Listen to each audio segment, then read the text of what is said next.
Karibu Boost Sokoni. Hapa naelekeza namna dalali ambavyo anaweza akatazama bidhaa zake na akaweza kufuta.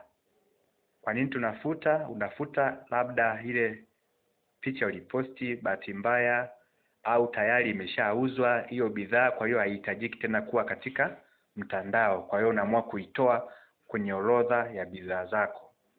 Sasa kama haujaangalia hiyo video ya kwanza ya mafundisho ya kwanza, unaweza karudi kuangalia pale ujue hapa nimefikaje kwenye hii sehemu ambayo imeandikwa tazama bidhaa zako.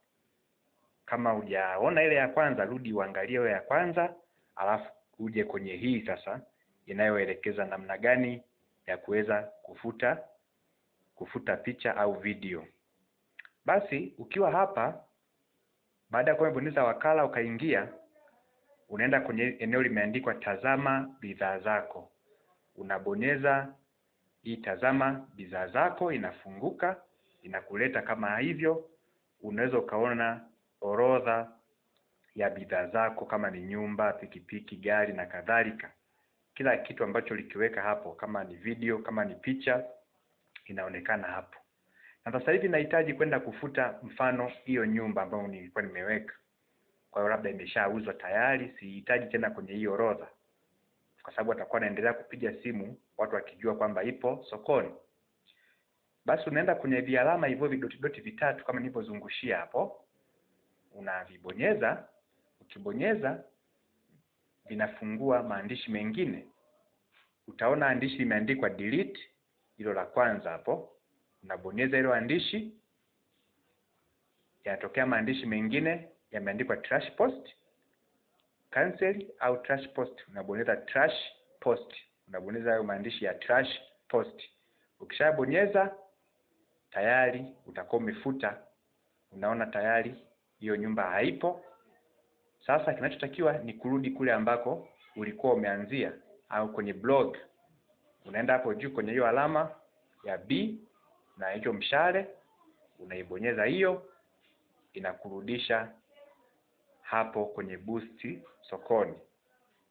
Na hapo nataka niongezee kwamba huo mshale unaonesha hapo juu ni kile kialama cha search kwenye mtandao wa Boost Sokoni. Ukiwa unataka kutafuta kitu, utakwenda pale kwenye hiyo alama ya search.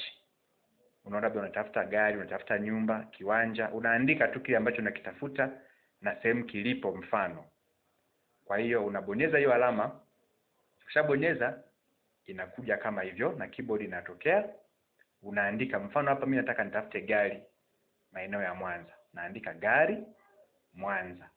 Alafu nabonyeza search. Naweza nikabonyeza hilo alama ya search huku chini kwenye keyboard au ya go, au nikabonyeza hapo tu enter. Ukishabonyeza hapo tayari unaona kabisa imeniletea kuna gari hii hapo imeshafika inaonekana. Kwa hivyo unaanza kutafuta na vingine ambavyo vitakavyo vinaendelea kuonekana unaandika tu hapo kwenye search. Basi hivi ndivyo ambavyo unaweza kufuta, lakini pia mteja anaweza akatumia hii kama anapotafuta, anapo search kitu, anafanya hivyo kwa urahisi zaidi. Asante. Kwa maelekezo zaidi piga simu kwa watu wa ofisi za Boost Sokoni Media.